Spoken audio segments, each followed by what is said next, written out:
My name is Jack Harrison. I'm 48 years old. I've been a wilderness ranger in the northern sector of Bob Marshall Wilderness, Montana for 27 years now. I live at the Granite Creek Ranger Station, 95 miles from the nearest town. Alone. My grandfather, William Harrison, worked for the Civilian Conservation Corps back in the 1930s. Built trails and fire lookouts that people still use today. He was part of Company 1258 stationed in Flathead National Forest from 1933 to 1937. 4 years of backbreaking work, cutting trails through virgin timber, building stone bridges over creeks that had never known human touch. Constructing fire lookout towers on peaks where only eagles had perched before. Grandpa told me stories when I was young. How they worked 10-hour days for $30 a month. How 25 of those dollars got sent home to their families during the Depression. How $5, $1.50 a week, was all they kept for themselves. Tobacco, soap, the occasional letter home. That was it. But Grandpa never complained about the money. He'd say, quote, zero. He lived to be 76. Died in his cabin in January 2009, sitting at his table with his logbook open. Last entry, quote, one worked until the very end. My father, Robert Harrison, was a forest ranger. Started in 1968, retired in 2015, died 6 months later. Heart attack during a solo patrol, just like he would have wanted. Found him 2 days after he missed a radio check-in, sitting by his campfire, thermos of coffee still warm in his pack. Face peaceful. No fear, no pain. Just finished. Dad used to say, I was born in a cabin on the edge of this same wilderness, November 12, 1975. Mom was a schoolteacher from Kalispell. She married Dad knowing exactly what she was getting into. Long absences, remote postings, a life defined by seasonal rhythms and weather patterns rather than social calendars and career advancement. She lasted 14 years, left when I was 13, moved back to Kalispell. Tried to take me with her. Dad and I had a conversation I'll never forget. He sat me down at the kitchen table, same table where Grandpa died decades later, and said, Jack, your mother wants you to come with her to town, live in a house with central heating and cable TV. Go to a regular school, have friends your own age. She's not wrong to want that for you. It's a normal life, a safe life. But I also know you. I've watched you these 13 years. You're happiest when you're in the timber, when you're reading tracks in the snow, when you're splitting wood or checking trap lines or just sitting quiet watching the forest do its thing. So I'm going to let you choose.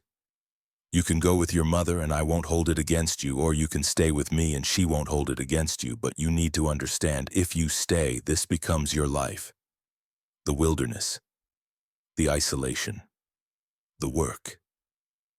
I stayed. Mom visited twice a year after that, Christmas and my birthday. We stayed friendly, stayed loving, but we lived in different worlds. She remarried in 1992, had 2 more kids.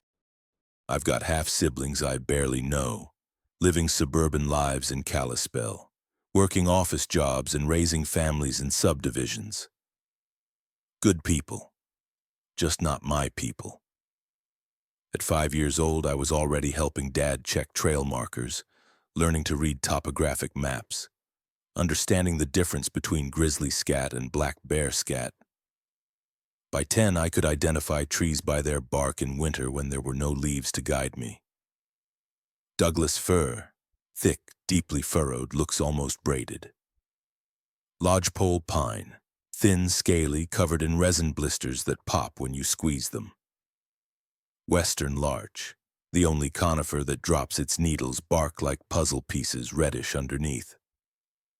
By 16, I could survive a week in the backcountry with just an axe and matches. Build a debris shelter that would keep me dry in a rainstorm. Make fire with wet wood. Set snares for rabbits.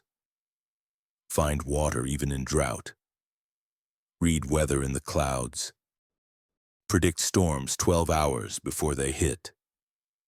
I never wanted any other life. Dad used to say, quote 6, no bosses who don't understand what they're talking about.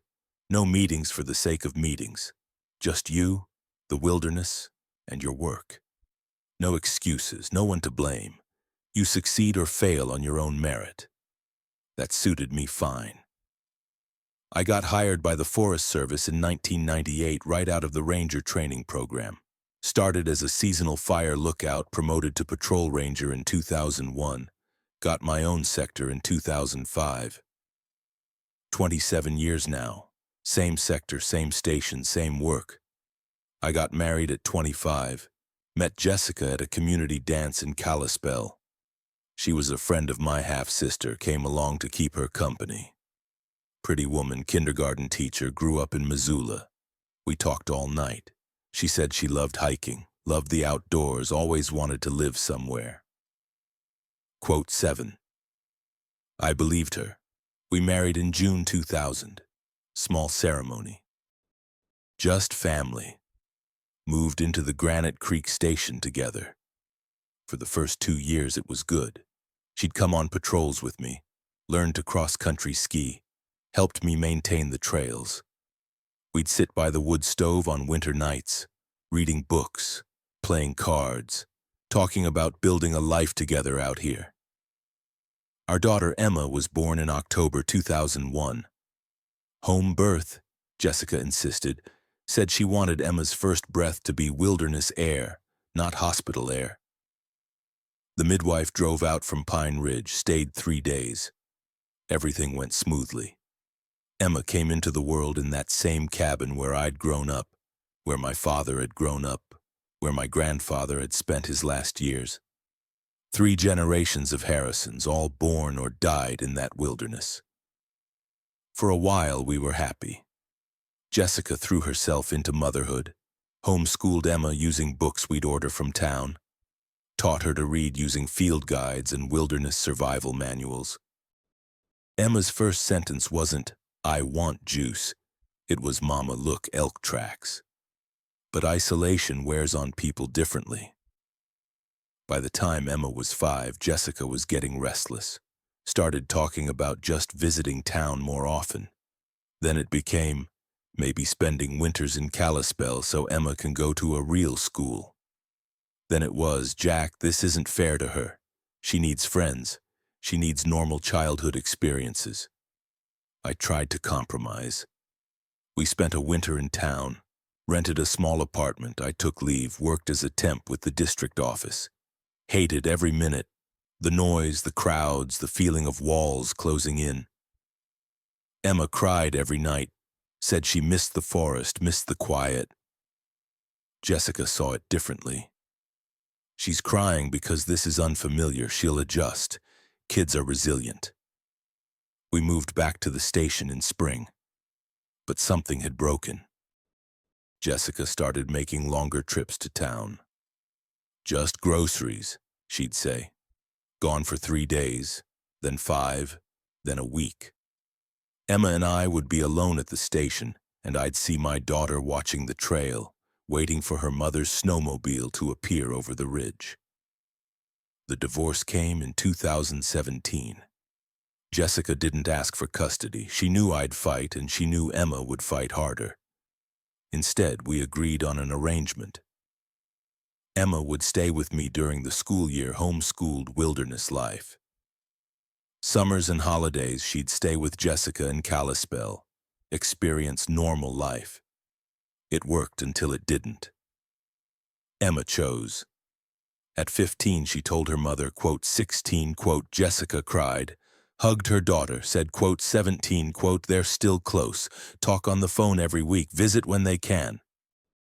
But Emma lives in my world now.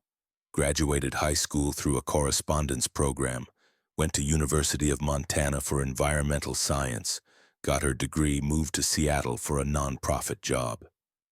But she comes back. Every few months she comes back to the wilderness, helps me with patrols, sleeps in her old room at the station, remembers who she is.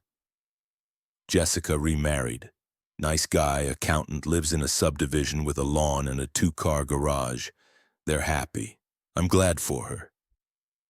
Me. I'm alone at the station. 48 years old, divorced, daughter grown and gone, but I have the wilderness. Same as Grandpa had it. Same as Dad had it. Same as I've always had it. The Granite Creek Ranger Station sits on a high bluff above the creek, elevation 5,200 feet. Two-story log cabin built in 1965 by the Forest Service, renovated by Dad in 1998, maintained by me ever since. Downstairs, living room with the wood stove, kitchen area, bathroom with a composting toilet and a gravity-fed shower. Upstairs, 2 bedrooms, one mine, one that used to be Emma's. 2 windows facing the creek. I can watch the water in summer, the ice in winter, the seasonal rhythms playing out below. 2 windows facing the forest. I can see weather coming over the ridges, watch wildlife moving through the timber, monitor the land I'm sworn to protect. The wood stove is a Juttle F118, Norwegian cast iron built to last forever. Dad installed it in 2003, replacing an older model that finally cracked. Burns hot and clean, heats the whole cabin even when it's 20 below outside. I go through about 8 cords of wood each winter, cut and split during summer, stacked in the woodshed by October, burned between November and April. On the roof, 4 solar panels. Dad installed them in 2012, I upgraded them in 2020. Total capacity 1,200 watts. Enough power for LED lights, laptop charging, radio equipment, and the satellite phone. Battery bank in the basement stores enough juice for 3 cloudy days. After that, I've got a backup propane generator, but I've only used it twice in 5 years. Water comes from Granite Creek. Summer, I pump it straight to a storage tank, run it through a filtration system. Winter, I melt snow or chip ice, boil it for drinking. The shower uses a solar heating bag in summer, heated stove water in winter. Luxury compared to what Grandpa had. I haul in supplies every 3 months from Pine Ridge, 62 miles south, population 1,400. The closest thing to civilization in my world. Load up the snowmobile or the ATV depending on season, make the 8-hour round trip, stock up. Staples: rice, beans, oats, flour, sugar, salt, coffee, powdered milk, canned goods. I buy in bulk, 50-pound bags of rice, 25-pound bags of beans, enough to last until the next trip. Shelf-stable, calorie-dense, cheap. Meat and fish I get myself. Fishing in Granite Creek, cutthroat trout, bull trout, mountain whitefish. Hunting. I've got an employee elk tag every year, take 1 cow elk in October, process it myself, freeze or can the meat, feeds me through winter. I don't poach. Don't take more than I need, don't waste anything. Garden in summer. Short growing season at this elevation, but I can manage potatoes, carrots, kale, some herbs. Greenhouse extends the season a bit. Not enough to live on, but enough to supplement. Every day is the same. Wake at 6 a.m. No alarm clock. My body knows sunrise, wakes naturally. Even in winter when sunrise is 7:30, I'm up at 6. Habit. First thing, check the stove. If it's burned down to coals, add wood, blow on the embers, get the fire going again. If it's dead, rebuild from kindling. Fire is life at this elevation, this isolation. Lose your fire in January, you could be dead by morning. While the cabin warms up, I do my assessment. Look out each window, study the conditions, creek frozen or flowing, snow depth increasing or decreasing, wildlife tracks fresh or old, weather clear or clouds building over the western ridge. All this information gets logged. Every single day for 27 years, I've kept a weather and wildlife journal. Started it my first week as a ranger, never missed a day. Now I've got 27 volumes, shelved chronologically, covering every season, every storm, every wildlife migration, every unusual event. Dad did the same thing for 47 years. Grandpa for 44 years. Combined, the Harrison family has continuous wilderness observations dating back to 1933. Forest Service researchers have asked to digitize our journals multiple times. I always say no. This is analog knowledge, handwritten, personal. It stays that way. After logging conditions, I make coffee. Real coffee, not instant. I've got a hand grinder, grind beans fresh every morning, French press brewing. Small luxury, but necessary. Bad coffee ruins a day before it starts. Breakfast. Usually oats with dried fruit, sometimes eggs if I've got them, sometimes leftover dinner. Protein, carbs, fuel for the day ahead. Fuel. I'm burning 3,500 to 4,000 calories daily during heavy work periods. Need to keep fed. Then, radio check-in. 7 a.m. sharp. I contact the district office in Pine Ridge. Same routine every day.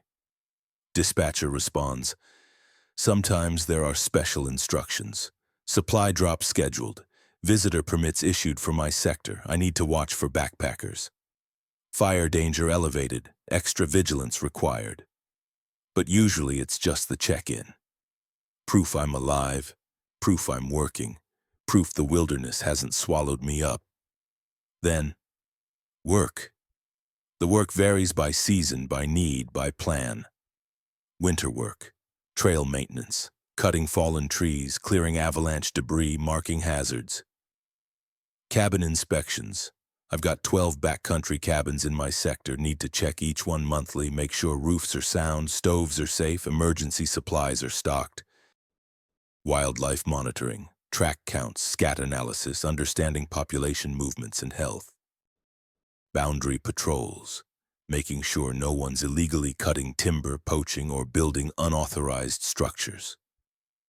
Summer work, trail building and repair, water drainage, erosion control, bridge maintenance. Fire prevention, clearing brush near structures, checking for illegal campfires, monitoring lightning strikes.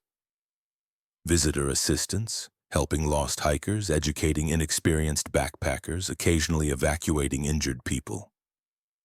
Wildlife management, tracking grizzly movements, documenting wolf packs, coordinating with fish and wildlife on population studies. Fall work, preparing for winter, cutting firewood, securing structures, final inspections before snow closes access. Hunting season patrols, checking tags, making sure hunters follow regulations, preventing poaching. Spring work, assessing winter damage, checking what the snow and cold destroyed, prioritizing repairs. Avalanche surveying, documenting slide paths. Updating hazard maps. Water monitoring, measuring snowpack, predicting runoff, coordinating with hydrologists.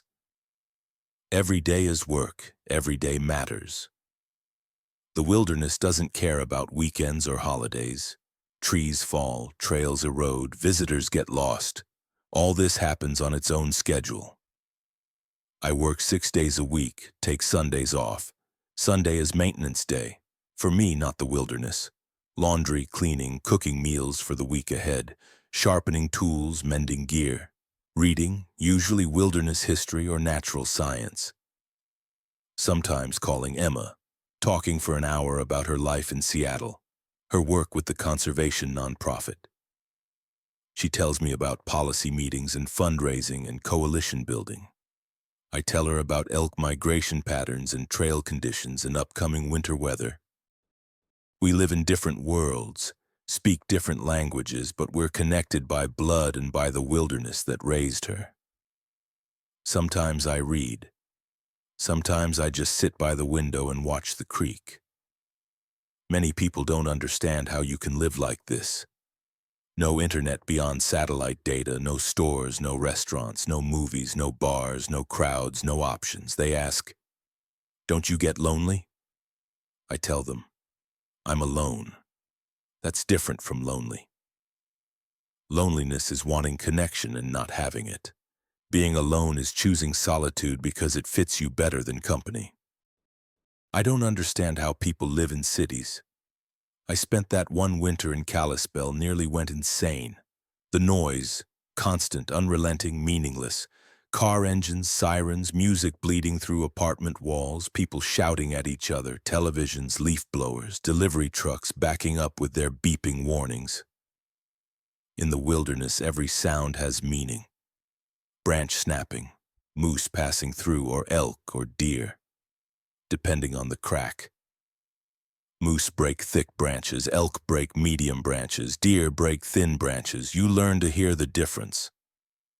Raven cawing, carrion nearby. Ravens don't waste energy vocalizing unless there's food.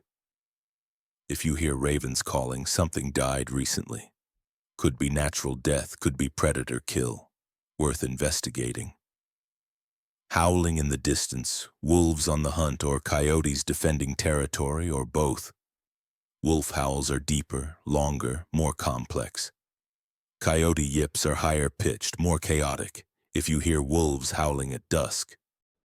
They're coordinating for the night hunt. Stay alert, give them space. Squirrel chattering, alarm call, something's wrong. Predator nearby or human where humans shouldn't be. Squirrels are excellent sentries. Silence. Either everything is safe and relaxed or everything is hiding because a predator is hunting. You learn to distinguish peaceful silence from dangerous silence.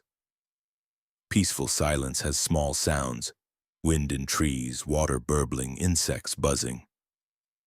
Dangerous silence is complete, everything frozen, waiting. This is a language I've understood since childhood. It's my first language, more native to me than English.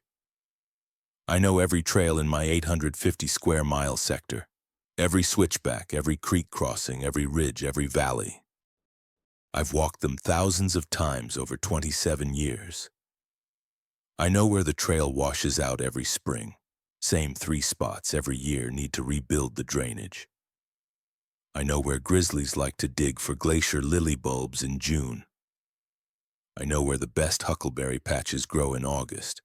I know where the meadows flood in May, where the aspens turn golden first in September, where the wind always howls hardest in January. The wilderness isn't a wild place to me.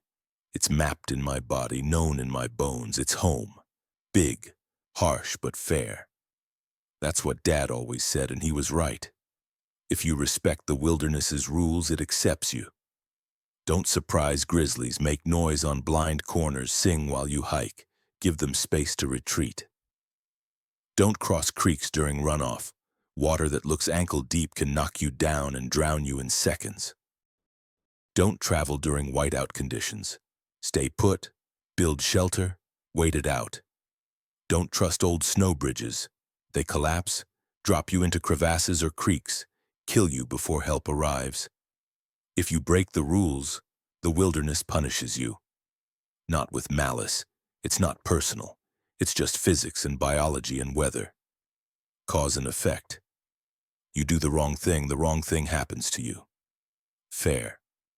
Dad died 8 years ago, June 15th, 2015, 3 months after his retirement.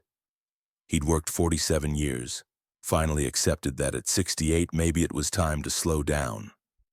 Took emeritus status, still did occasional patrols, still advised younger rangers, still maintained his knowledge.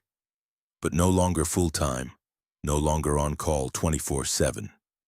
He went out on a solo patrol, said he was checking on a trail washout near Thunder Ridge, should be back by evening. Didn't come back.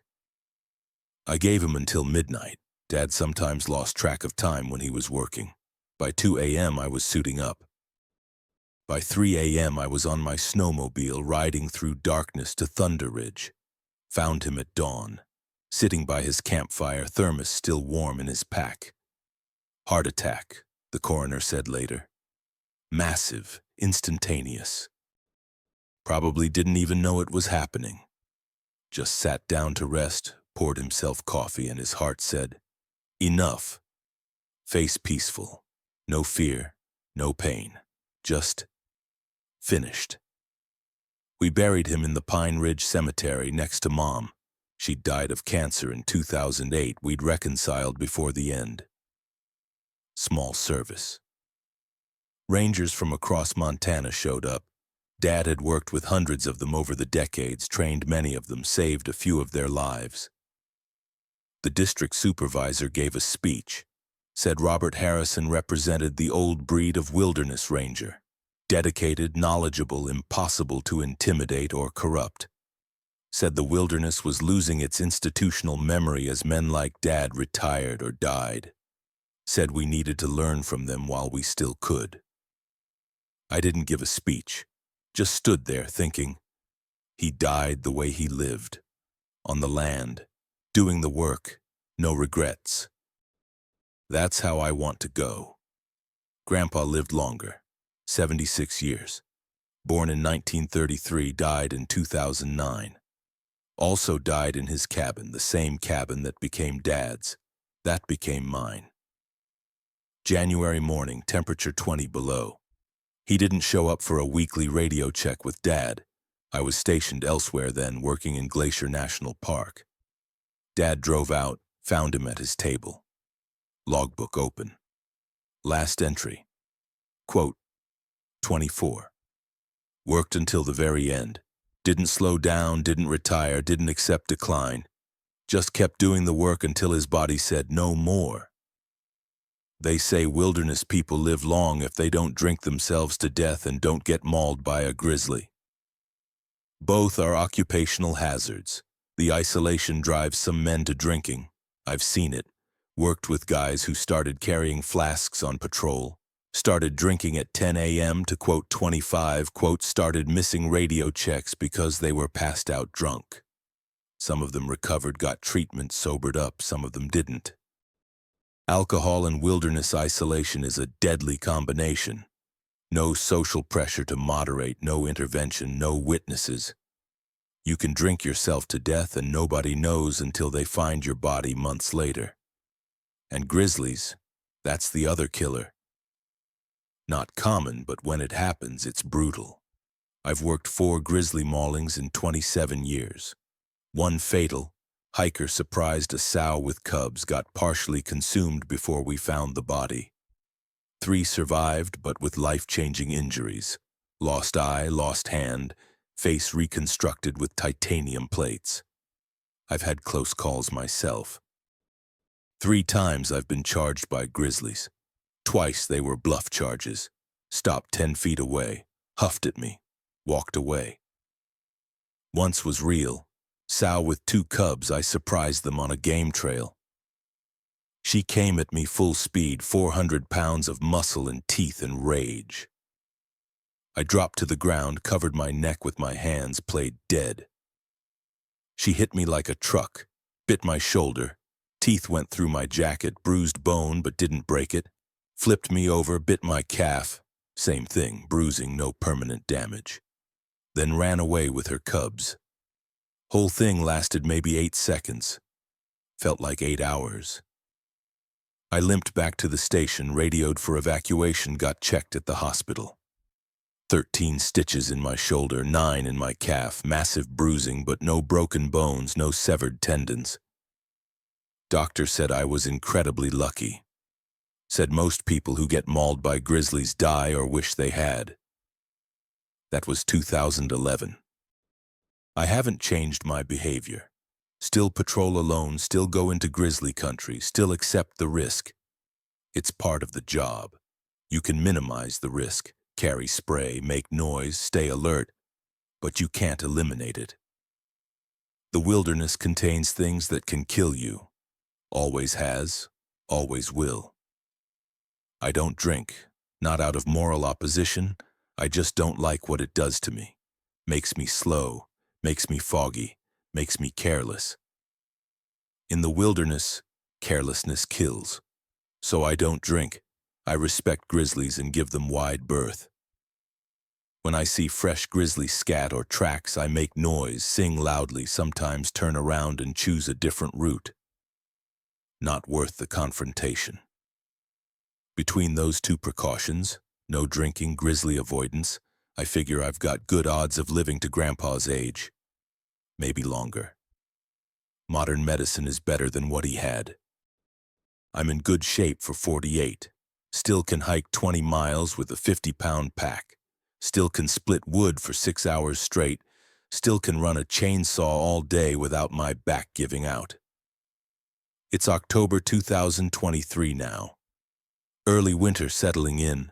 Temperatures dropping into the teens at night. Snow accumulating. Not deep yet. Maybe 18 inches in the high country, 6 inches in the valleys. Creek froze over in early November, ice thick enough to walk on by Thanksgiving. I live here alone, working, following the plan. Everything as usual. Nothing suggested that in a week I'd find something that would change my understanding of people and duty. Nothing suggested I'd have to choose between the regulations I'd sworn to enforce and the human dignity I'd been raised to protect. Nothing suggested 3 young widows would become the most important thing in my life. October 5th, 8 a.m. sharp. I radioed Tom Peterson like I do every morning. Tom Peterson is my sector chief.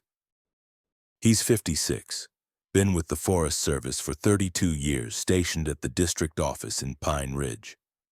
We've worked together for 12 years, since he got promoted to sector chief in 2011. Before that, we overlapped for about 5 years when he was running the southern sector. Good guy. Former Marine, served in Gulf War I, got out in '94, joined the Forest Service. Understands chain of command but doesn't worship it. Trusts experienced rangers to know their terrain better than any office supervisor ever could. Doesn't micromanage with stupid orders or bureaucratic nonsense. The radio crackled. I checked my mental map. North Point was 18 miles northwest, high elevation, exposed to prevailing winds, most likely to have damage. Stone Ridge was 25 miles northeast, protected by a rock face, probably fine. Birch Creek was 32 miles east-northeast, low elevation, sheltered, least likely to have issues. Quote 32. Tom added, quote 33, quote 34, quote 35. Timber Falls, the abandoned logging town shut down in 2008. Nobody should be there. I signed off, stood, looked around the cabin, time to pack, started my checklist. This wasn't my first backcountry patrol, more like my 1,000th. But you don't survive 27 years in the wilderness by getting complacent. Every patrol is planned, every piece of gear is checked, every contingency is considered. First, the snowmobile. I went outside to the shed, pulled the tarp off my Polaris 600 Indy.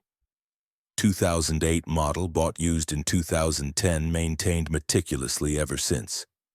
Not fancy, not fast, but reliable. In this country, reliable beats fancy every single time.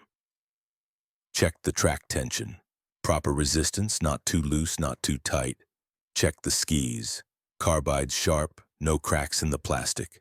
Check the engine oil, clean, proper level. Check the coolant, full, no leaks. Check the spark plugs, ceramic white, no carbon buildup, perfect gap. Filled the tank. 12 liters capacity, takes 91 octane minimum. I use ethanol-free premium from the Pine Ridge gas station. Store it in proper containers with stabilizer. Gas goes bad in storage, especially in temperature extremes. Ethanol separates, attracts moisture, gums up carburetors. Good fuel is worth the extra cost. With a full tank and moderate riding, 20 to 25 miles per hour average, I could go about 80 miles.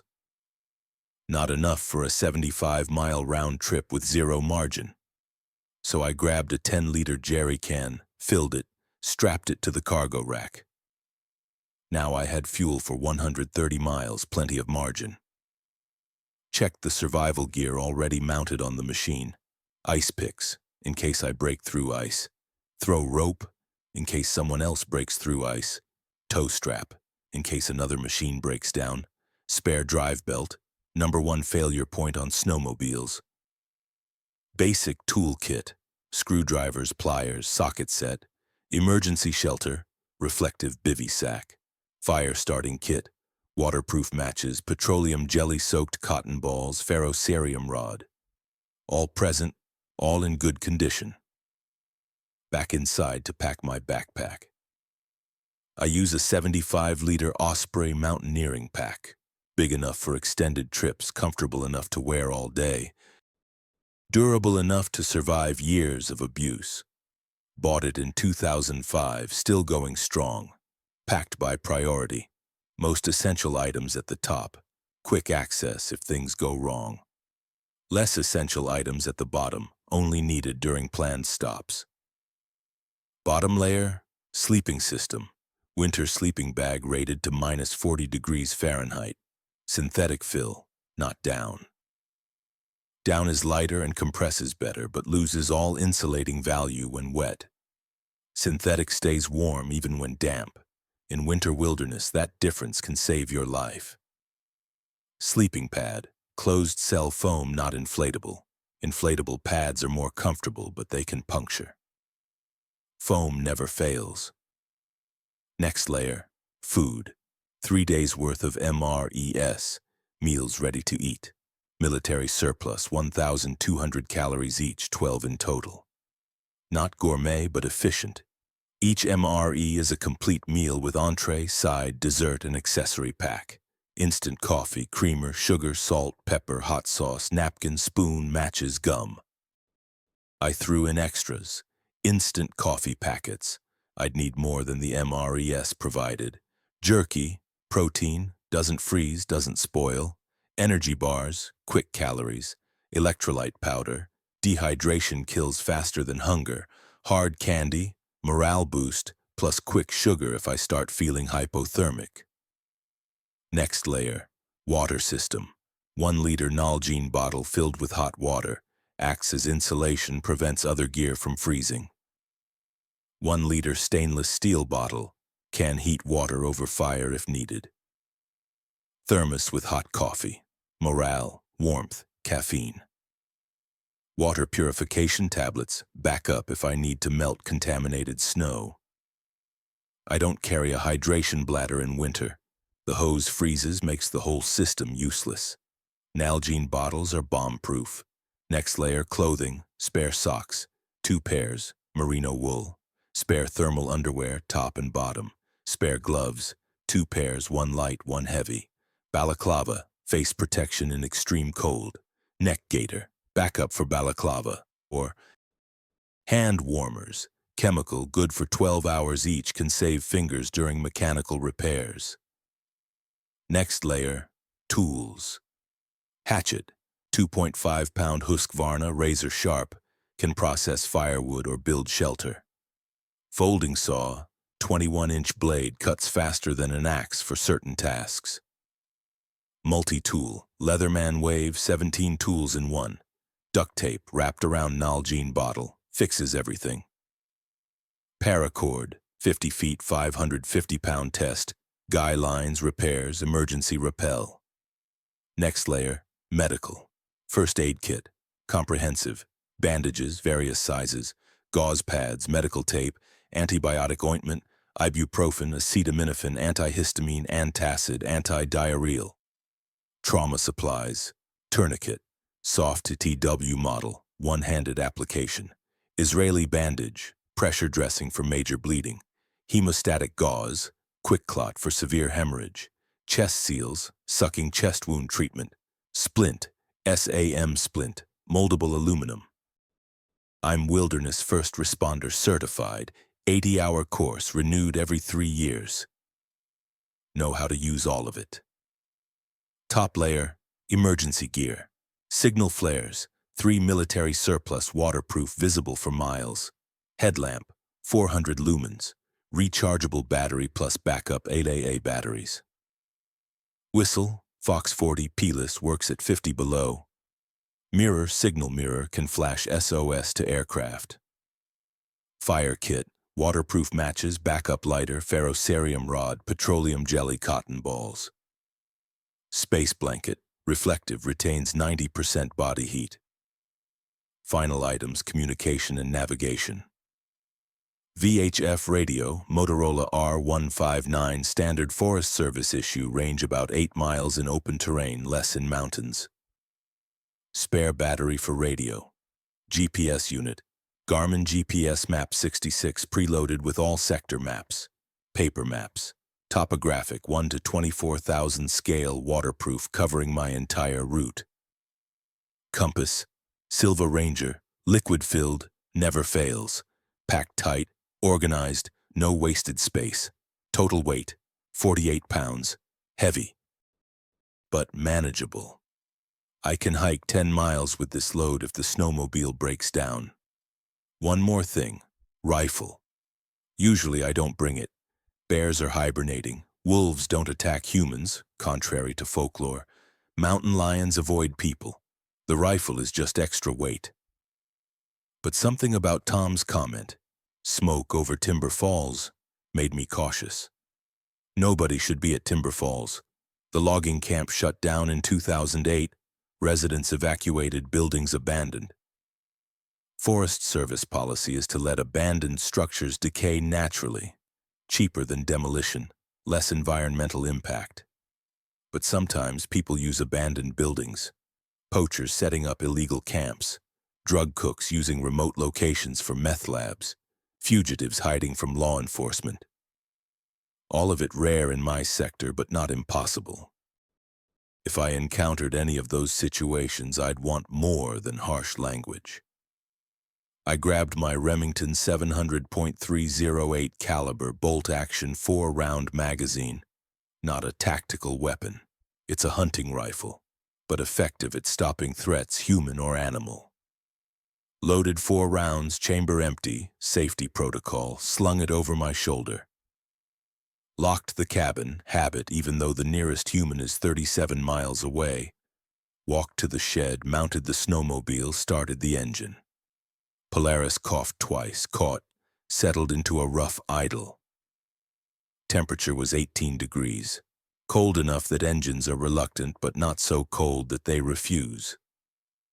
Let it warm up for 5 minutes, watching the temperature gauge rise, listening for any concerning sounds.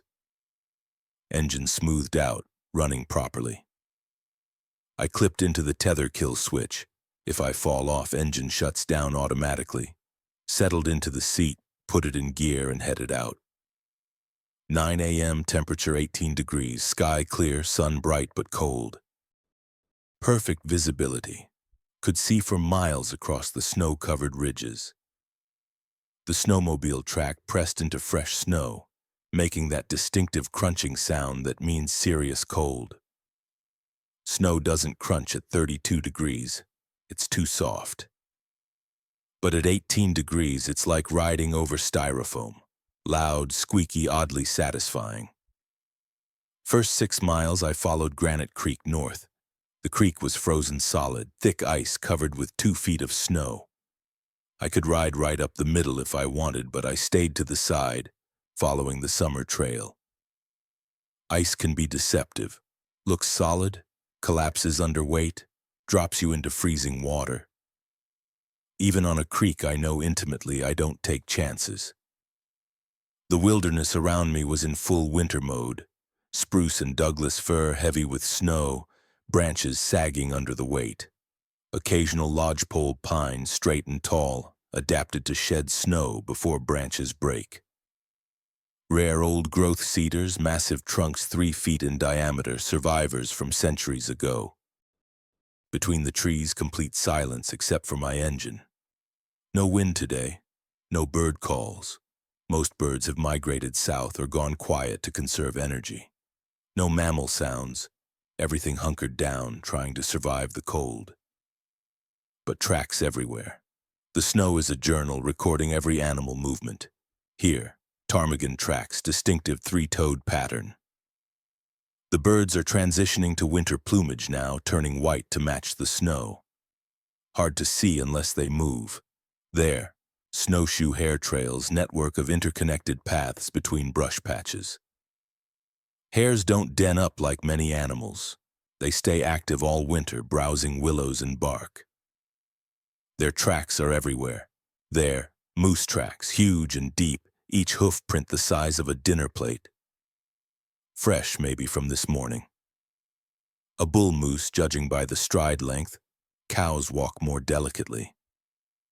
He's moving downhill toward willow thickets where browse is easier to reach. There, fox tracks, neat and precise in a nearly straight line. Foxes are economical travelers. They don't waste energy on unnecessary movement. This one is heading toward a meadow, probably hunting voles under the snow. I read all this automatically, the way a city person reads street signs. It's environmental literacy learned over decades, essential for my work. After 12 miles, I turned west off the creek onto Trail 42.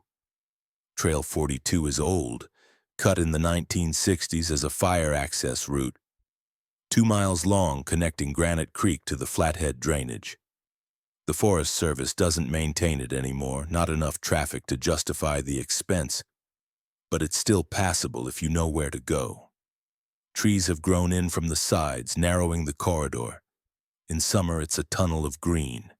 In winter, it's a tunnel of white, branches heavy overhead, creating a snow cave effect.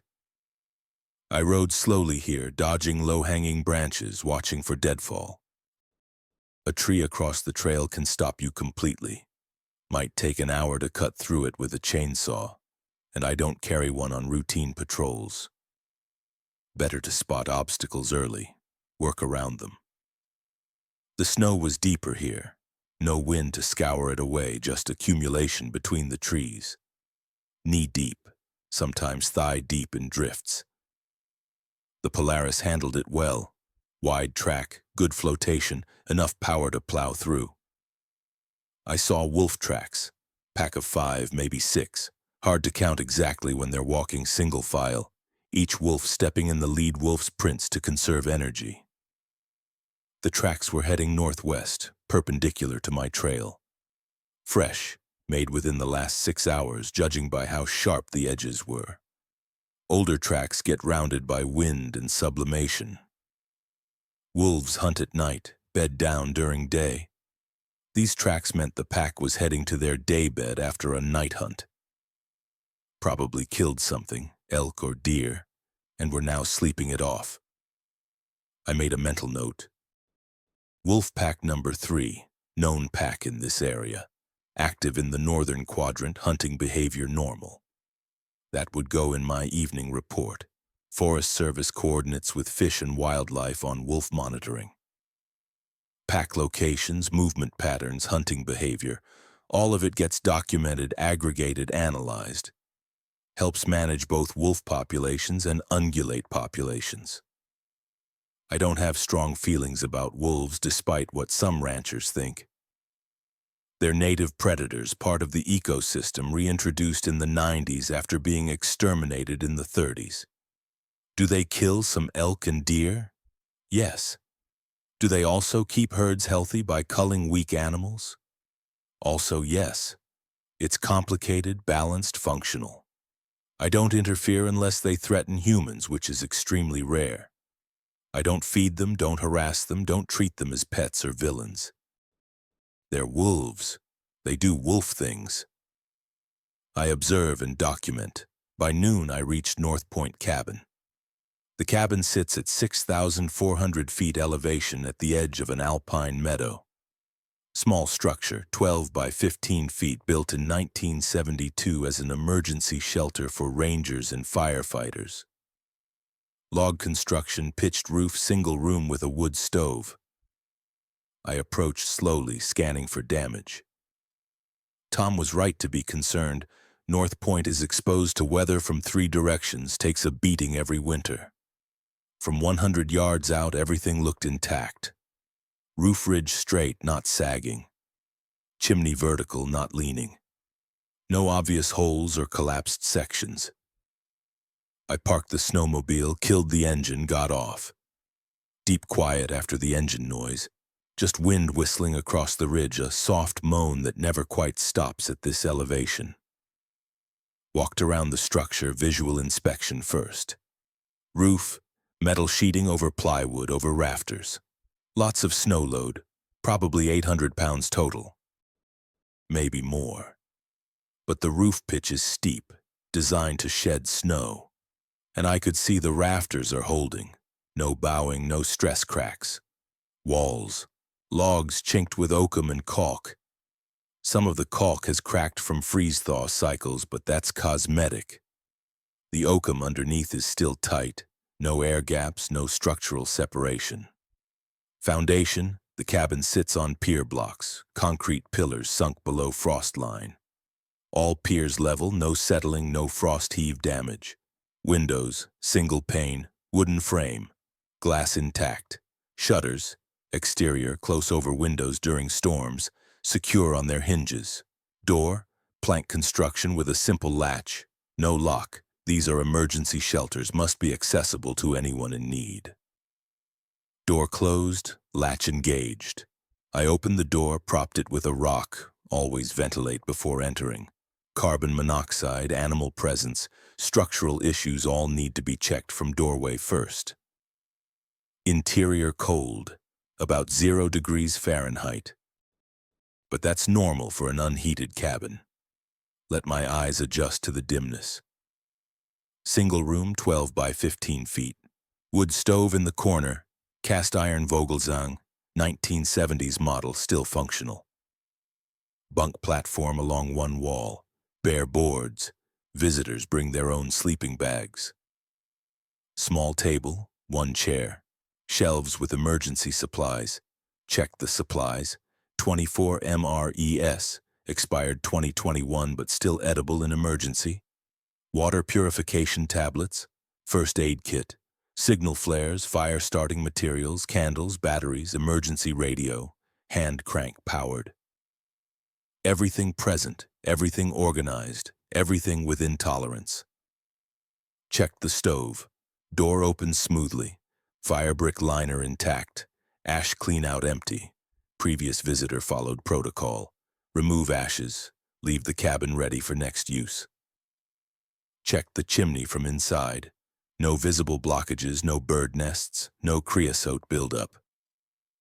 Checked the wood pile in the lean-to, approximately 1 cord, split and stacked. Dry, covered by roof overhang. Enough for a week of heating if someone got stranded here. Checked the area around the cabin. No bear damage. They're hibernating but worth checking. No tree falls threatening the structure, no signs of human visitors since my last inspection 6 weeks ago. Everything in order. I pulled out my phone, took photos, exterior, 4 angles, interior, wide shot, roof, showing snow load, wood pile, documenting supply. Photos go in the report, prove I actually visited, provide baseline for comparing future conditions. Pulled out my notebook, hand-wrote the entry. October 5th, 2023, 12:15 p.m. North Point cabin inspection, structure sound. Roof bearing snow load without stress. Chimney clear. Supplies adequate, firewood stocked. No maintenance required. Jay Harrison closed the cabin door, latched it, walked back to the snowmobile. 1 down, 2 to go. Stone Ridge cabin was 18 miles northeast. I reached it by 4 p.m., later than planned. The trail was rougher than expected. Multiple detours around deadfall. By then, the sun was low on the horizon, temperature dropping fast. 14 degrees now, headed for Tom's predicted overnight low of 12. Stone Ridge sits in a different environment. Lower elevation, 5,800 feet. Protected by a basalt cliff face that blocks north winds. Forest is denser here, mix of spruce, fir, and aspen. The cabin is tucked into the trees, barely visible until you're 50 yards away. I did the same inspection routine. Structure sound, supplies good, firewood adequate. But now I had a decision. Push on to Birch Creek, another 25 miles in fading light, or overnight here and finish tomorrow. Smart choice. Overnight here. I don't ride in darkness unless it's an emergency. Too many hazards. Deadfall invisible in headlamp beam, ice patches, cliffs, frozen creeks that look like solid ground. Stupid choice. Push on, save time, get home tonight.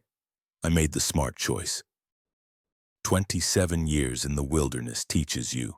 Ego kills, patience survives. I unloaded my backpack, brought it inside, closed the door, started the stove, found kindling in the wood box. Previous visitor left it ready. Good backcountry etiquette.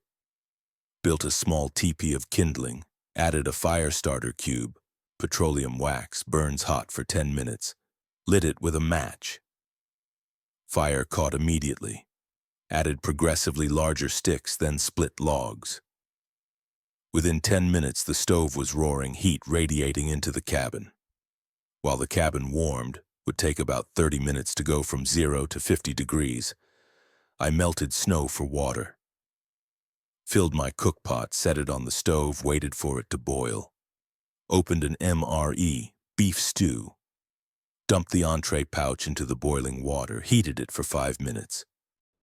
Not necessary, MREs are pre-cooked, but hot food tastes better than cold food when it's 14 degrees outside. Ate with a plastic spork standing by the stove. Beef stew, crackers, pound cake, instant coffee, about 1,200 calories. Enough to keep my metabolism running overnight. After eating, I logged the inspection in my notebook, then radioed Tom. Quote 39, quote 40, quote 41, quote 42, quote 43. I hung the radio on a peg, added more wood to the fire, unrolled my sleeping bag on the bunk platform. Outside, full darkness now. Temperature still dropping, probably 10 degrees by now, headed for the predicted 12. I sat by the stove reading a dog-eared paperback I'd brought, Ed Abbey's Desert Solitaire, rereading it for probably the 10th time, still good. Fire crackled, cabin warmed to maybe 60 degrees. Comfortable. By 9 p.m. I was ready for sleep. Banked the fire, large logs, damper closed most of the way, burned slow overnight, blew out the candle.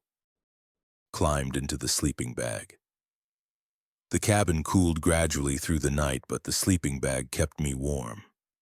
I woke a few times, habit, checking the fire, listening for problems, but nothing wrong. Just cold, quiet wilderness doing its thing. Slept well, woke at 6 a.m. Temperature in the cabin had dropped to maybe 20 degrees. Fire burned down to coals, but not completely dead. I added kindling, blew on the coals, got it going again. While the cabin warmed, I stepped outside. Clear sky. Stars still visible, though dawn was coming.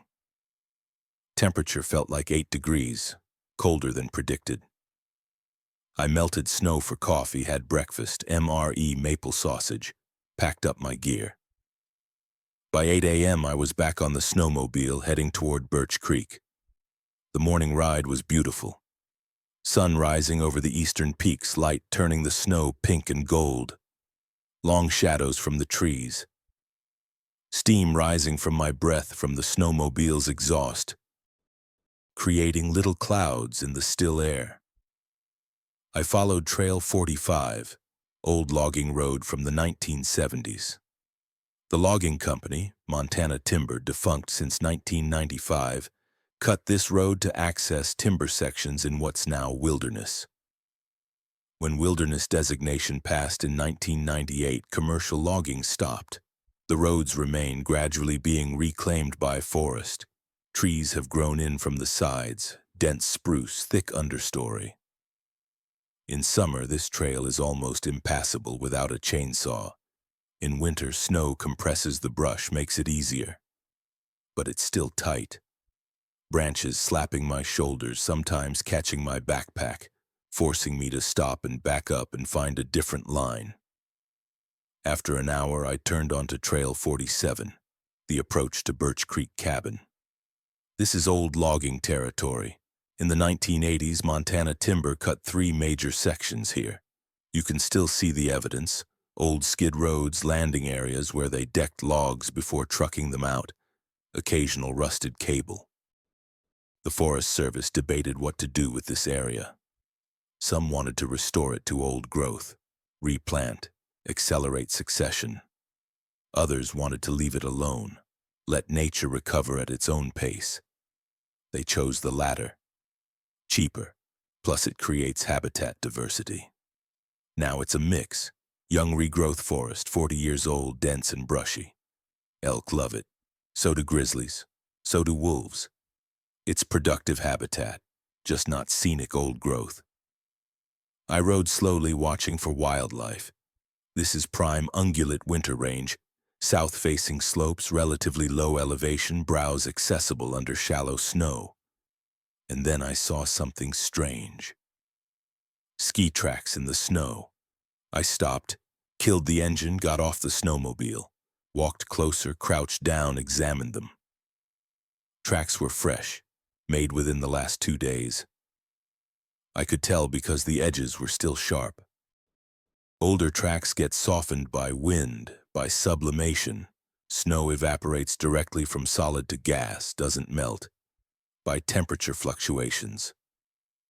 These hadn't been exposed long enough for any of that. Wide backcountry skis, 110 millimeters or wider judging by the impression. Professional equipment designed for deep powder. But the stride pattern was strange. Short steps, light pressure. Skier wasn't heavy, maybe 130 to 140 pounds. That suggested female or adolescent male. Pole marks visible next to each track. Consistent placement, experienced technique. The track led off Trail 47, heading northwest into unmanaged forest. According to my maps, there was nothing in that direction. No cabins, no trails, no roads, no structures of any kind. Just 40 square miles of wilderness. I stood, looked around. Forest typical for this area. Mature second growth, mixed conifer, dense. Snow untouched except for animal tracks. Silence. Got out my GPS, marked the location.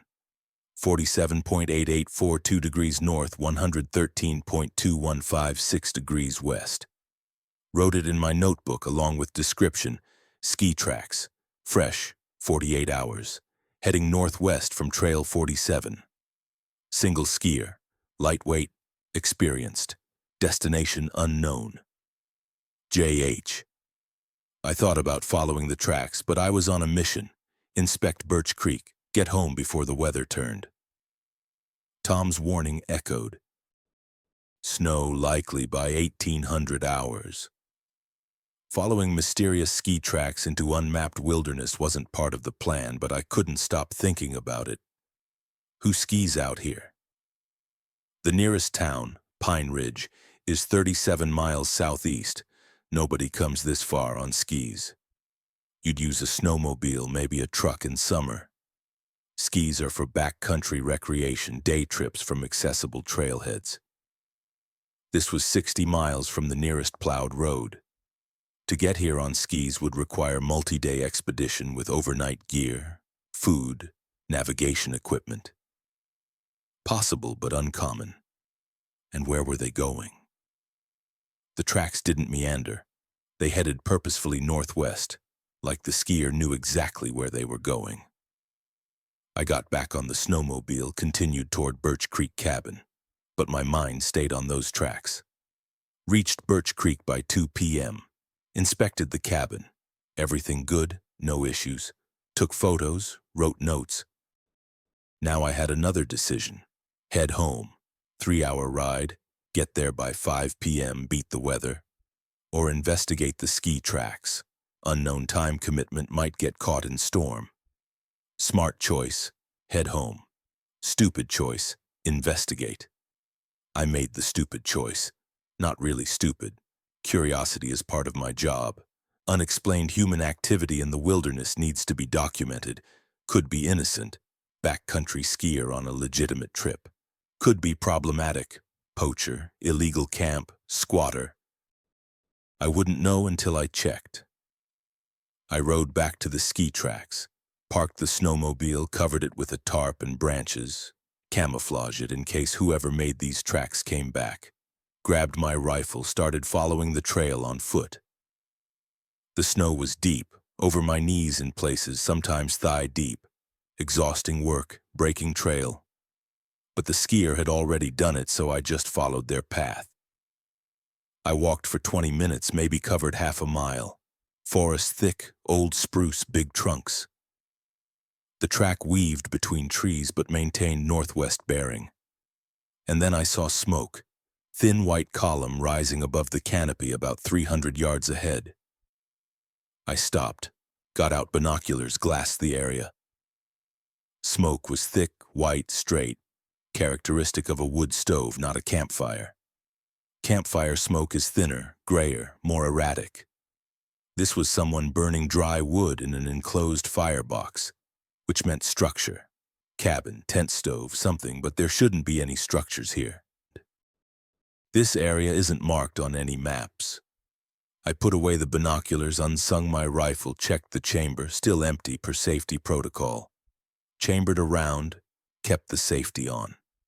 Moved forward carefully. Stepping quietly, avoiding branches that might crack, using tree trunks for cover. The forest thinned ahead. I could see the edge of a clearing, maybe 30 yards across.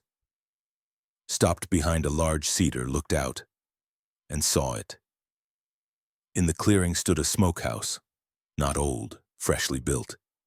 Logs still light-colored, sap still visible. Size maybe 12 by 12 feet. Metal roof, clearly new. Smoke pouring from a stovepipe chimney. Next to it, a neat wood pile under a tarp shelter. Split wood stacked properly, alternating directions for airflow, covered to shed rain. A beaten path led from the smokehouse to a creek 30 yards away. Ice on the creek, but a fresh hole chopped through. Water visible, black and flowing. I stood there, processing. This was new construction, within the last year. Probably within the last 6 months. Somebody had built this, stocked it, was actively using it, without permits, without notification. On federal wilderness land where any structure requires extensive permits and usually gets denied. This was illegal, clearly, obviously illegal. I looked around the clearing, no one visible, but the smoke meant someone was there right now, probably inside smoking fish or meat. I had 2 choices: announce myself immediately, document the violation, order the occupants to cease and desist, or approach quietly, gather information first, understand what I'm dealing with. I chose the second, information before action. I circled around the clearing, staying in the trees, looking for other structures or people. Found a trail leading northwest from the smokehouse. Followed it with my eyes, led toward a ridgeline maybe half a mile away. Then I heard voices. Female voices coming from inside the smokehouse, talking quietly, occasional laughter. I moved closer, staying in cover until I was about 30 feet from the structure. The smokehouse was well built, logs chinked properly, corners dovetailed, door hung straight. Professional carpentry, not amateur work. I could hear the voices more clearly now. 3 people, all women, discussing something about temperature and timing. Sounded like they were smoking fish. I stood there, unsure what to do. Part of me, the ranger part, the law enforcement part, said, "Do your job. March up there, identify yourself, shut this operation down." Another part, the human part, the curious part, said, "Wait. Find out who these people are and why they're here before you ruin their day." I thought about Tom's comment. Somebody reported seeing smoke over Timber Falls. Timber Falls is about 6 miles northwest of here. If these people are living at Timber Falls in the old logging camp, that changes things. That's not just illegal structure, that's illegal residence. I made my decision, walked up to the door, knocked loudly 3 times. Inside went silent. Then a voice, female, calm, almost amused. "Come in, it's not locked." I pushed the door open. Warm, humid air hit my face. Smell of wood smoke and fish. Stepped into an anteroom, Bench, hooks for clothes, bucket of water. Door to the smoking chamber straight ahead, partly open. I stepped to the smoking chamber, looked in, and stopped. Inside, hanging from racks, were dozens of salmon fillets. Below them, a firebox burned alderwood, creating thick white smoke, and tending the fire were 3 women, young women, late 20s to mid-30s. Not the elderly hermits I'd half expected. They wore work clothes, jeans, flannel shirts, wool sweaters, hair pulled back.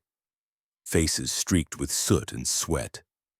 Working like this was completely normal. The oldest looking, maybe 35, with dark hair and a ponytail, smiled at me. I stood in the doorway, completely confused. She knew my name. They'd been expecting me. 3 young women in a smokehouse in the middle of nowhere, smoking fish like it was the most normal thing in the world. What the hell was going on? I stood in the doorway of the smoking chamber, trying to process what I was seeing. The woman who'd spoken stepped down from the platform where she'd been checking the fish racks. She wiped her hands on her jeans, came closer. "Don't recognize me, Jack." Her smile was friendly, not mocking. "I'm Sarah Chen. You came to our homestead project back in 2019 with your father. Summer of 2019. We were just starting construction on the main cabin. You helped us set up the solar panel system, spent like 3 hours explaining proper battery bank configuration to Dave." Memory clicked into place. Summer 2019. Dad and I had gotten a call from the Forest Service. Some people had bought land under a Homestead Act loophole, were building off-grid, needed advice on wilderness living. Dad, always willing to help, had driven out there with me. I remembered now. 3 young couples, all friends from college, idealistic, enthusiastic, full of dreams about sustainable living and escaping the rat race. They'd bought 160 acres at the edge of the wilderness boundary right before the loophole closed. I said slowly. Sarah's smile faded. "We were, but things changed." The second woman, younger, maybe 31, stepped forward. Hispanic features, strong build, capable hands. "I'm Elena Rodriguez, and this is Ava Thompson." She gestured to the third woman, youngest of the 3, maybe 28, blonde hair, intelligent eyes. "We know we're not supposed to be here," Elena said quietly. "We know this looks bad, but we have our reasons." I looked at the 3 of them more carefully. I remembered the husbands now too. Dave Chen, software engineer from Portland, Sarah's husband. Marcus Rodriguez, paramedic from Denver, Elena's husband. Tom Thompson, high school teacher from Boise, Ava's husband. I asked, though something in the way they held themselves already told me the answer. Sarah looked down. When she spoke, her voice was steady but sad. The smokehouse went quiet except for the crackling of the fire. Quote 58. Elena continued. Quote 59. Ava's voice was barely above a whisper. "We found them 3 days later. Search and rescue helped. They were..." She stopped, couldn't continue. I said, "And I meant it. I've seen wilderness deaths, drowning, hypothermia, falls, animal attacks. It's never easy, but it's especially hard when it's sudden, when people are young, when it didn't have to happen." Sarah wiped her eyes quickly. "Everyone expected us to leave after that. Go back to Portland, Denver, Boise, back to our old lives, back to apartments and jobs and the world we'd left. But we couldn't," Elena said. "This place, it's the last place where we were all happy together. The last place where they're still alive in a way, where we can feel them." Ava spoke for the first time, voice soft but determined. "Dave wanted to build this smokehouse. It was his dream. His grandfather was Norwegian, taught him traditional cold smoking techniques. Dave talked about it constantly, building a proper smokehouse, smoking salmon and trout from the creek, maybe even selling it at farmers' markets. We finished it after, Sarah gestured around the structure, after the flood. Took us all summer last year. We cut the trees ourselves, peeled the logs, notched the corners, learned from YouTube videos and old books, built the firebox from river stone and fire clay, figured out the ventilation by trial and error. I looked around the smoking chamber more carefully. The construction was professional quality. Logs fitted tight, chinked with oakum, corners dovetailed perfectly. The firebox was proper masonry, stones mortared precisely, dampers installed correctly, chimney drawing clean. You built this yourselves? I asked. Yes, Elena said. We're not helpless city girls, Jack. Sarah's an environmental engineer. She designed the whole structure, calculated the heat dispersion, the smoke flow, everything. I'm an ER nurse. I can follow instructions and work with my hands. Ava's a teacher. She's good at research and problem solving. Between us, we figured it out. And you've been living here since 2021? Since August 2021, Sarah confirmed. We fixed up one of the old cabins at Timber Falls. You know the place. Old logging camp abandoned in 2008. Most of the buildings collapsed or burned, but one cabin was still solid. We repaired it, winterized it, made it livable. We lived there. I sat down on the bench in the anteroom. This was bigger than I'd thought, I said carefully. Sarah nodded. I asked, though I suspected the answer. Ava pulled out her phone. Even here, she had cell service, probably from a signal booster. She showed me an Instagram account, at Wilderness Widows. The profile showed 18,000 followers, photos of smoked salmon on cedar planks, wilderness landscapes, the three women working together. Educational content about sustainable living, wilderness skills, grief, and resilience. Quote 78, Ava explained. Quote 79. Quote 80, I said. Quote 81, Sarah countered. Quote 82, Elena added. Quote 83. Quote 84, Ava continued. Quote 85. Quote 86, Sarah said firmly. Quote 87. I looked at the three of them. Young, strong, capable. Living out here by choice, not desperation. They'd suffered terrible loss and turned it into something productive, something meaningful. But the law didn't care about any of that, I said slowly. Sarah's face fell. We know. We were hoping that if we stayed quiet, stayed small, didn't cause problems. Hoping no one would find you? Hoping that whoever found us would... She stopped, looking for the right words. Would understand, Elena finished. Would see that we're not criminals. We're just trying to survive in a way that honors the people we lost.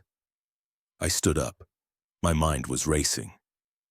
I need to think about this. I need to process. Don't go anywhere. I'll be back. Where would we go? Ava asked quietly. This is our home. I walked out of the smokehouse into the cold afternoon air. The sun was getting low, temperature dropping. I needed to make a decision fast. Ride back to Granite Creek tonight or stay at Birch Creek Cabin and ride back tomorrow. But more importantly, I needed to decide what to do about 3 young widows and an illegal smokehouse. I rode back to Birch Creek Cabin in a daze, got there at 4:30 p.m. just as the light was failing. Didn't bother inspecting anything. I'd already done that. Just went inside, started a fire, sat on the bunk platform and thought.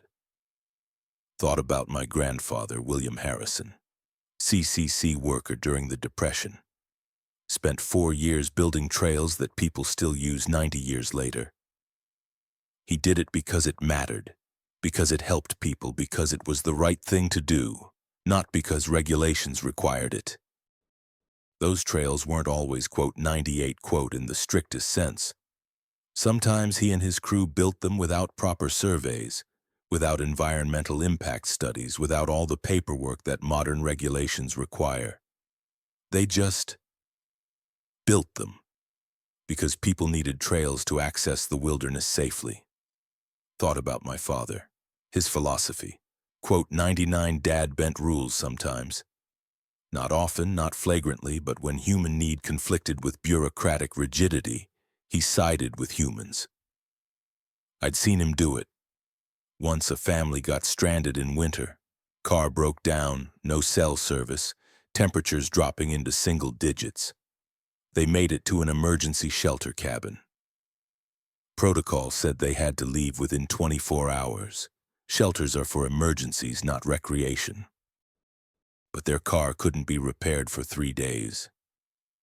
Dad logged it as, quote, 100, quote, let them stay 4 days, brought them supplies, made sure they were safe.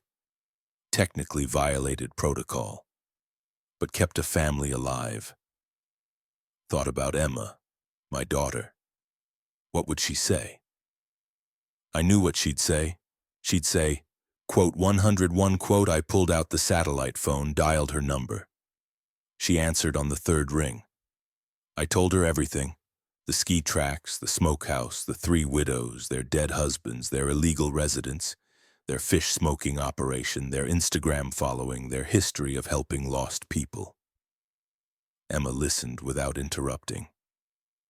When I finished, she was quiet for a long moment.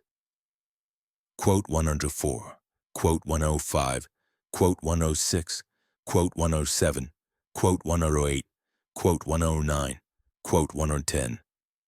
I didn't answer. Emma continued. You've told me stories about Grandpa, about how he built trails without proper permits because people needed trails. You've told me about Great-Grandpa William building fire lookouts in the CCC without environmental studies because fires needed to be spotted early. Dad, those men weren't lawbreakers. They were people who understood that sometimes rules need to serve humans, not the other way around.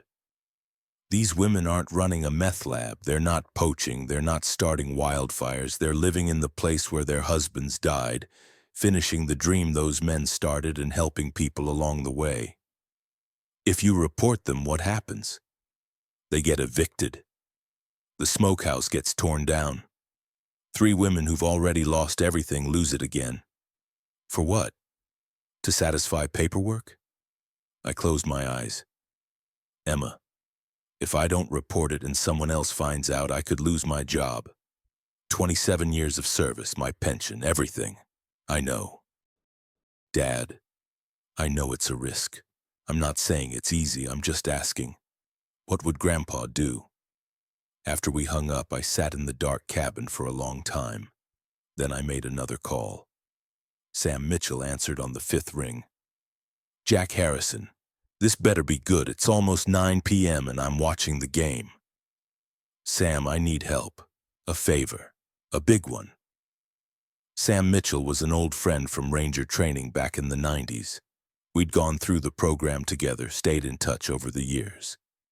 He worked for the Bureau of Land Management now, senior administrator based in Helena. Good guy. Former Army Ranger, the military kind, not the forest kind. Deployed to Afghanistan in the early 2000s, got out in 2006, joined BLM. Understood that regulations were tools for managing land, not sacred texts that couldn't be questioned. He asked wary. I told him everything. The widows, the smokehouse, their story, the legal problems. Sam listened, then whistled low. Quote 120, quote 121. Quote 122, quote 123. Sam was quiet for a bit. I could hear the TV in the background, announcers talking about a football game. Finally, quote 124, quote 125, quote 126, quote 127, quote 128, quote 129, quote 130, quote 131, quote 132. Quote 133, quote 134, quote 135, quote 136, quote 137, quote 138, quote 139, quote 140, quote 141. Sam cursed. Quote 142, quote 143, quote 144. October 7th, first thing in the morning, I rode back to the smokehouse. The women were there working. They looked surprised to see me, Sarah said. I said honestly. I explained Sam's plan. Volunteer backcountry host program, emergency shelter designation, educational outreach, the whole scheme. They listened carefully. When I finished, Elena asked, "What do we have to do?" "First, I need documentation.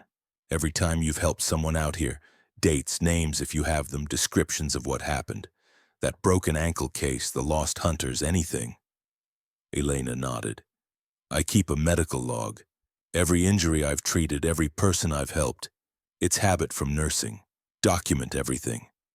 "Perfect. I need copies. Photos if you have them." "I do. I documented that broken ankle treatment with my phone. Before and after shots, the splint application, everything. Sent them to the helicopter EMTs for their records." "Even better. Ava, I need your Instagram analytics. Follower count, engagement metrics, proof that you're doing educational outreach." Ava was already pulling up her phone. "I have a whole dashboard. Analytics, demographics, post-performance, everything. I track it because some of our followers donate money. We use it to buy first aid supplies and emergency gear." "How much money?" "About $500 per month. We're transparent about it. We post what we buy, how we use it. People seem to appreciate that." "Sarah, I need technical specs on this smokehouse. Measurements, materials, safety features. Anything that shows this isn't just a shack, it's a properly engineered structure." Sarah smiled. "Jack, I'm an environmental engineer. I have blueprints. I have EPA calculations for particulate emissions. I have structural load analysis. I have fire safety protocols. I designed this thing to exceed commercial standards, not just meet them." "Show me." We spent the next 4 hours documenting everything. Sarah's blueprints were professional grade. CAD drawings, material specifications, engineering stamps. She was still a licensed PE, kept her certification active. The smokehouse wasn't just compliant with building codes, it exceeded them. Her EPA calculations showed that the filtration system reduced particulate emissions by 87% compared to open fire. Cleaner than most commercial smokehouses, cleaner than residential fireplaces. Her fire safety plan was comprehensive. Clearances, extinguishers, alarms, evacuation routes. She'd thought of everything. Elena's medical logs were equally impressive. 7 incidents over 2.5 years. June 2021. 2 hunters lost in snowstorm, mild hypothermia. Treated with shelter, warm fluids, gradual rewarming, full recovery. October 2021. Solo hiker, disoriented, possible early-stage hypothermia. Provided shelter, food, contacted SAR. Full recovery. March 2022. Snowmobiler, mechanical failure, stranded overnight. Provided shelter, food, assisted with repairs. No injury. July 2022. Kyle Morrison, 24, broken ankle. Stabilized with splint, managed pain, coordinated helicopter evacuation. Successful treatment, no permanent damage. November 2022. 2 hikers lost, dehydrated. Provided water, food, navigation assistance. Full recovery. February 2023. Cross-country skier, minor frostbite on fingers. Treated with gradual warming, bandaging, full recovery. August 2023. Family of 4, underestimated trail difficulty, exhausted children. Provided shelter, food, rest, no injuries. For each case, she had notes, photos, outcomes, professional level documentation. Ava's Instagram was a gold mine. 18,000 followers now, growing by about 500 per month. Content focused on wilderness survival skills, how to build emergency shelter, find water, start fire. Sustainable living, gardening, food preservation, renewable energy. Grief and resilience, their journey from loss to purpose. Environmental education, wildlife identification, leave no trace principles. Engagement was high. Posts averaged 1,200 likes, 150 comments. People asking questions, sharing their own stories, thanking the women for inspiration. Commenters included teachers using the content in classrooms, scout leaders using it for training, therapists sharing it with clients dealing with loss. This wasn't just social media vanity. This was genuine education reaching thousands of people. I photographed everything: the smokehouse from every angle, the interior setup, the firebox construction, the filtration system, the safety equipment, the woodpile management, the water source. Documented the path to Timber Falls, their actual residence. The women walked me there, about a mile through the forest.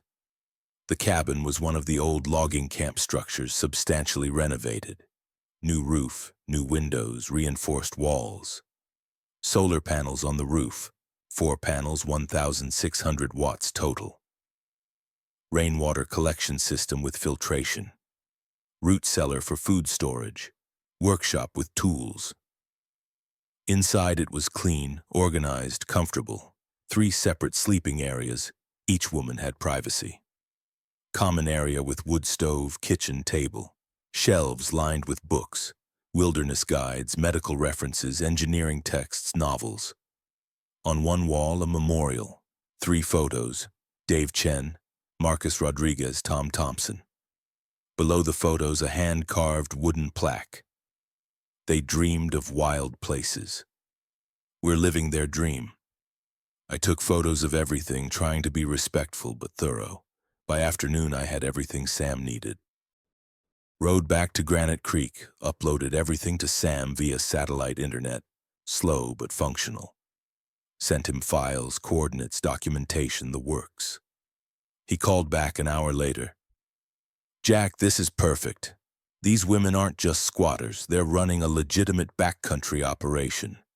Emergency shelter, medical assistance, educational outreach, all documented.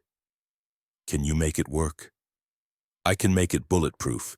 Give me the weekend. I'll have documents ready Monday." "Sam, I still don't know when the inspection is happening. Could be next week, could be tomorrow." "Then we better hurry." October 9th, Monday morning, a courier arrived at Granite Creek. Bush pilot flying supplies to remote homesteads. He handed me a thick envelope sealed with official BLM stamps. "Sam Mitchell said this was urgent." "It is. Thanks." The pilot left. I opened the envelope. Inside, everything we needed. Structure Discovery Report, dated August 20th, 2022. Documenting my discovery of the smokehouse during routine patrol.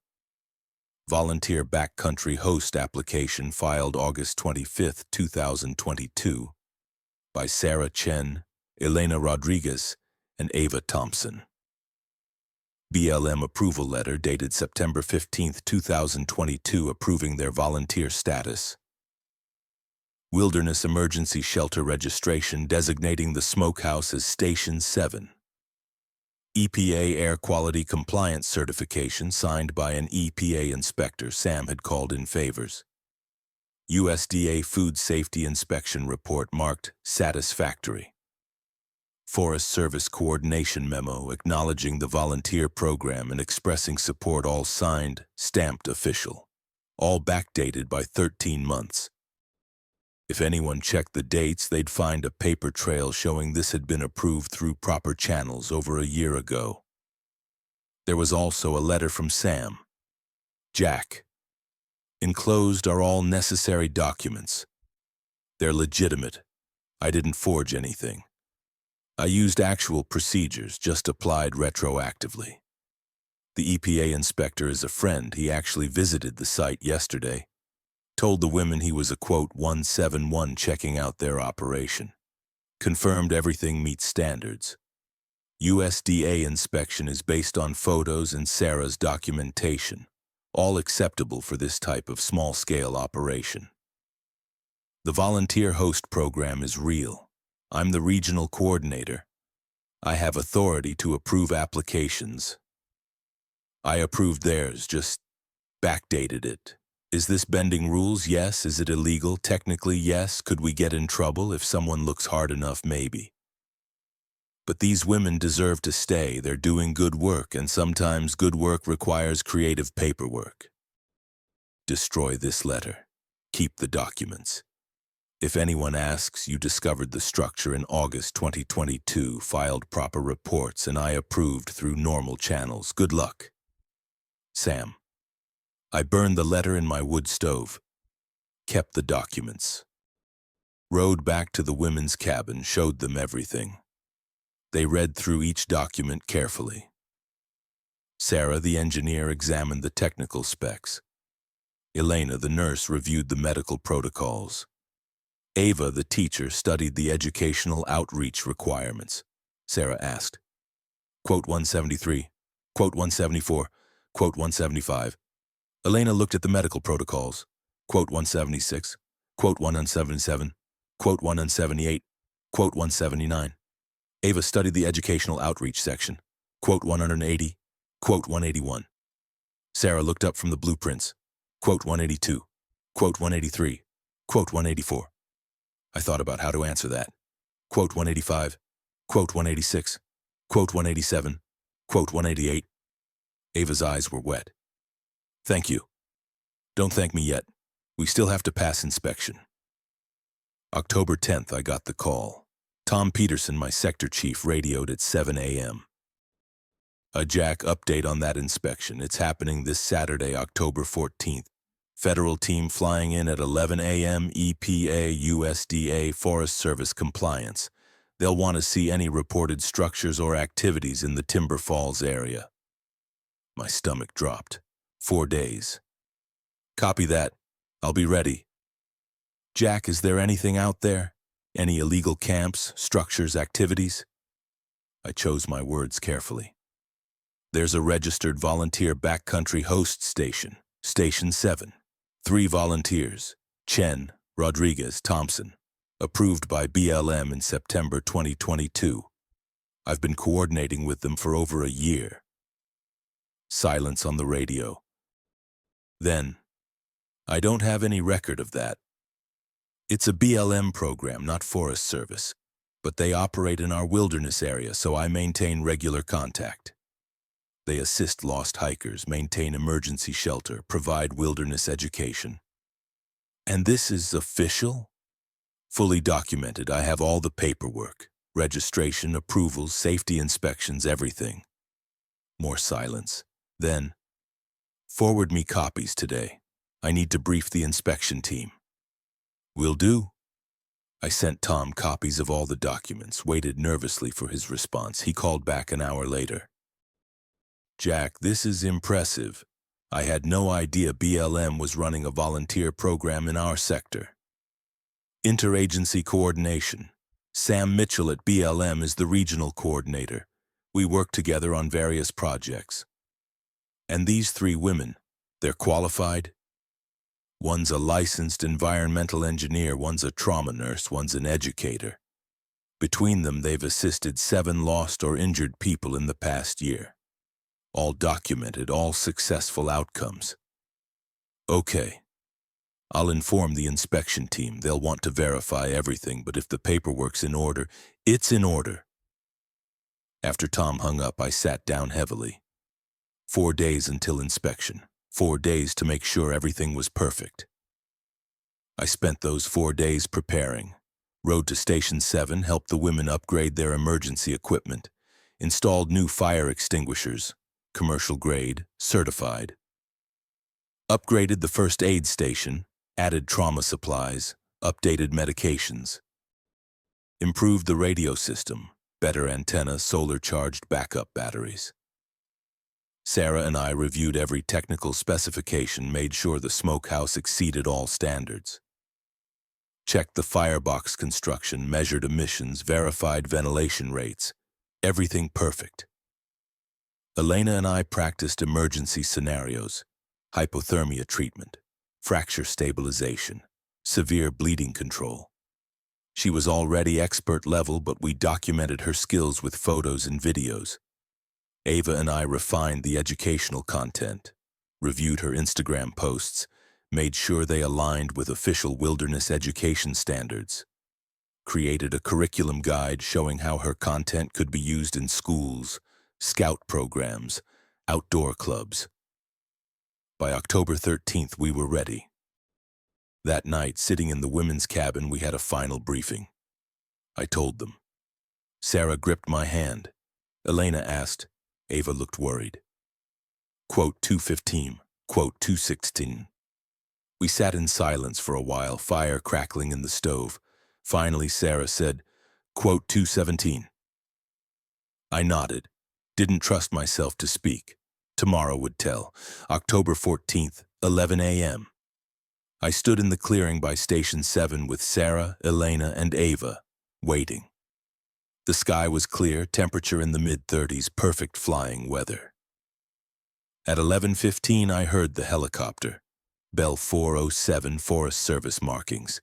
It circled once, descended, landed in the clearing 100 yards from the smokehouse. Rotors slowed, door opened, 4 people got out. First, man in his 50s, gray hair, official bearing. Federal inspector from the regional office.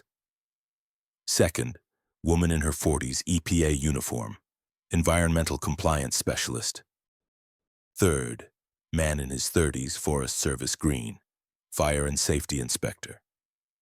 Fourth, the pilot who stayed with the helicopter. The lead inspector walked toward us, tablet in hand, face stern, professional. You're Harrison, Wilderness Ranger, Sector 7? Yes, sir. Jack Harrison, 27 years with Forest Service. He looked at me, then at the women, then at the smokehouse. We received reports of smoke over abandoned Timber Falls area. Suspicion of illegal logging, unpermitted structures, unauthorized commercial activity. Explain what's happening here. I handed him the folder. This is Backcountry Host Station 7, registered September 2022 through Bureau of Land Management. Emergency Shelter and Wilderness Education Facility. These are the volunteer hosts: Sarah Chen, Environmental Engineer; Elena Rodriguez, Trauma Nurse; Ava Thompson, Wilderness Educator. All documentation is in the folder. The inspector opened it, started reading. The EPA specialist looked over his shoulder. The fire inspector walked toward the smokehouse. Long silence while they read. I watched the inspector's face, stern, skeptical, professional, looking for problems. Finally, he looked up. I'd prepared for this question. Standard registration process, sir. Required BLM review, EPA air quality assessment, USDA food safety inspection, Forest Service coordination. All of that took time. The structure became officially operational in September 2022. I've been coordinating with the volunteers since then. And you filed all proper reports? Yes, sir. All reports are in the folder. Discovery report, structure assessment, safety inspection, coordination memos. The EPA specialist looked up. I need to inspect the emission system. Of course, Sarah can show you the technical details. We walked to the smokehouse. Sarah opened the door, showed them in. The anteroom was clean, organized, fire extinguishers mounted prominently. Emergency supplies clearly labeled, radio equipment on a charging station, into the smoking chamber. The firebox was cold. We'd let it burn out overnight, but everything was visible. Sarah, calm and professional, explained the system. Quote 228, quote the EPA specialist took notes. Quote 229. Quote 230. The specialist pulled out a handheld meter, took readings near the chimney outlet, checked the display, nodded. Quote 231. The fire inspector was examining the structure itself. Quote 232. Quote 233, Sarah said. Quote 234. The inspector checked the firebox construction, the chimney installation, the clearances, the ventilation. Took photos, made notes. Finally, quote 235, quote, the lead inspector was reading through Elena's medical logs. You've assisted 7 people in 2 years? Yes, sir, Elena confirmed. All documented. Photos, treatment notes, outcomes. I'm a registered nurse in Montana, license number in the documents. I maintain Wilderness First Responder certification. This case, Kyle Morrison, broken ankle. The helicopter crew reported that your field stabilization was textbook perfect. I worked ER for 8 years before moving out here. Fracture stabilization is basic trauma care. The inspector looked at Ava. Educational outreach. You run this Instagram account? Yes, sir. At Wilderness Widows. 18,000 followers. We provide wilderness survival education, sustainable living tutorials, environmental awareness content. And you monetize this? We accept donations. About $500 per month. We use it to buy first aid supplies and emergency equipment. All expenses are documented and publicly posted. We're transparent about the funding. The inspector scrolled through the Instagram feed on his tablet, stopped on a post about wilderness first aid, how to treat hypothermia. Read the comments, people thanking them, saying the information had helped during a backcountry trip. He looked at us for a long moment, then back at his tablet, then at the smokehouse, then at the women. I need to make a call. He walked away, radio in hand, spoke to someone, couldn't hear the conversation, came back 5 minutes later. Quote 246. He looked at me. Quote 247. Quote 248. He looked at the women. Quote 249. Quote 250, Sarah said. Quote 251. The inspector nodded slowly. Quote 252. He turned to me. Quote 253. Quote 254. The inspection team walked back to the helicopter, climbed in, rotors spun up. We stood there, me and the 3 women, watching the helicopter lift off bank south, disappear over the ridge. Silence. Then Ava sat down in the snow. Just dropped, like her legs couldn't hold her anymore. Elena covered her face with her hands, shoulders shaking. Sarah turned to me, eyes wet. We did it. You did it, I said. You earned this. You've been doing legitimate work. We just formalized it. Ava looked up from the snow.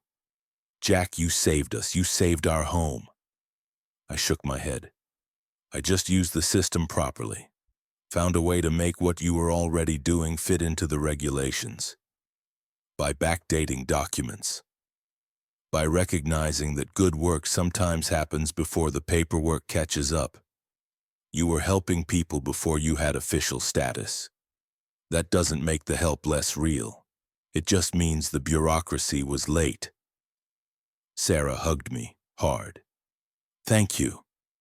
Elena joined the hug. Then Ava. 3 young widows holding onto a middle-aged ranger, crying with relief. I stood there awkwardly, patting their backs, feeling uncomfortable, but also right. This was right. Whatever rules we'd bent, whatever risks we'd taken, this outcome was right. Epilogue 1 year later. October 2024. I'm on my regular patrol, checking winter storm damage. Standard route, North Point, Stone Ridge, Birch Creek. But now I always route through Station 7. It's a Saturday, October 12th, 2024. I pull up to the familiar clearing, see smoke rising from the chimney. The women are working. I can hear quiet conversation, the sounds of wood being stacked, the purposeful rhythm of people who know their work. I knock on the smokehouse door. It's Jack, coming in. Come on in, Sarah's voice cheerful. I enter. The smokehouse is warm, smelling of alder smoke and fresh salmon. Sarah is checking temperature gauges. Elena is rotating fish racks. Ava is photographing the process for Instagram. 35,000 followers now, growing steadily. Quote 265. Elena grins. Quote 266. We sit in the anteroom drinking strong black coffee from enamel mugs. Quote 267, Ava says. Quote 268. Quote 269. Sarah adds. Quote 270. Quote 271. Quote 272. Elena shows me her updated medical log. Quote 273. I shake my head amazed. Quote 274. Quote 275. Sarah says, nodding at me. Ava's phone buzzes. She checks it, smiles. Speaking of which, Kyle Morrison just posted, remember him? The broken ankle from 2022? She shows me the Instagram post.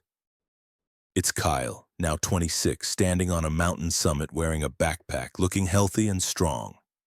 Caption reads, quote 277. The post has 3,400 likes, hundreds of comments. Quote 278, Elena says quietly. Quote 279. We sit in comfortable silence, drinking coffee, watching the snow begin to fall outside. Then Sarah says, quote 280, quote 281, quote 282. She hands me a small wooden box, hand-carved, beautiful. I open it. Inside is a key on a leather cord. Ava explains. Elena adds, I look at the key, feeling something tight in my chest. My grandfather had his CCC trails.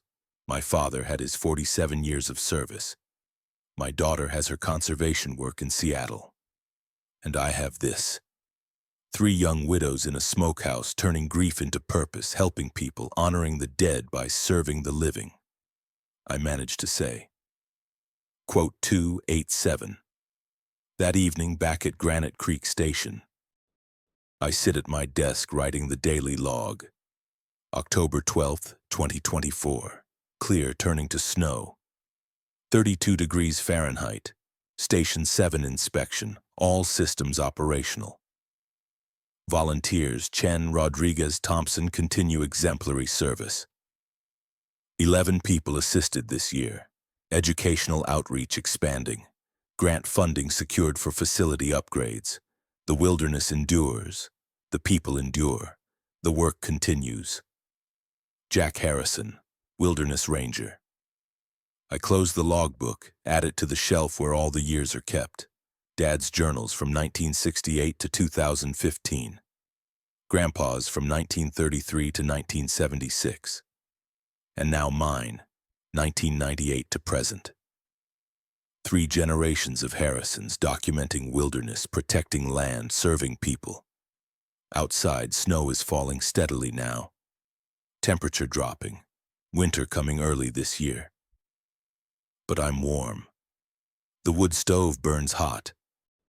Coffee's fresh. And tomorrow I'll patrol again, checking on my sector, making sure everything's in order. Including Station 7. The smokehouse built by 3 widows, legalized by creative paperwork, serving people who need help in wild places. It's not how the regulations say things should work. But sometimes the best solutions come from asking, what serves people? What protects wilderness? What honors those who came before? The answer isn't always in the rule book. Sometimes it's in a smokehouse built by hand, run by love, formalized by friendship. And that's good enough for me.